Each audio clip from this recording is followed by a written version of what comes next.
క్షమించయ్యా, తప్పు మన్నించయ్యా, మంచోళ్ళకే అన్ని కష్టాలయ్యా. వెళ్ళిరయ్యా సెలవని అంటాంది కంట తడి, ఉండలేక నీ ఎంబడే వస్తాంది గుండె సడి.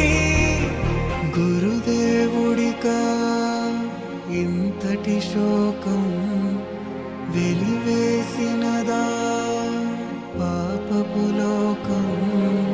మహారాజయ్యా మహారాజయ్యా